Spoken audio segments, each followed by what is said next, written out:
Hello guys, and welcome back to this channel, where today guys, I'll be showing you how to export Firefox browser data. So guys, the first thing that you of course need to do is go to any other browser and download the Firefox browser, because it does not come with Windows normally. But now guys, let's see what we actually have in front of us here. So in the top middle of the screen, as you can see, we have the search box.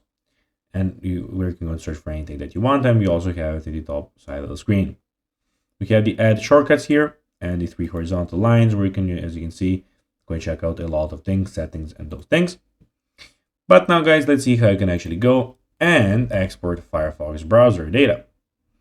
So for exporting bookmarks, click on the three horizontal lines in the top right corner and select library. Then when you go and select a library, of course, when you have a bookmark, of course, you need to go on a website here, type any website, go on to that website and click on the favorite here to, of course, go and do it like that. Now, you need to go and then click on bookmarks for all bookmarks and import the backup, export bookmarks to HTML, choose a location to save and click the, of course, save button. To export passwords, click on the three horizontal lines and go to the passwords here, as you can see. Then go and click on logins and password, and then just export logins and a CSV file will save your CSV file with your desired location. So guys, that will be everything for this video. I hope that you found this video informative and entertaining, guys.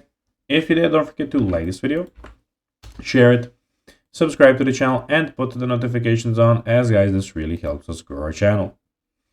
So if you have a few seconds, it will be pretty cool if you could do this for us. That will be everything for this video. I hope you enjoyed it. And guys, as always, I'll be seeing you in the next video on this YouTube channel. Until then, as always, bye guys.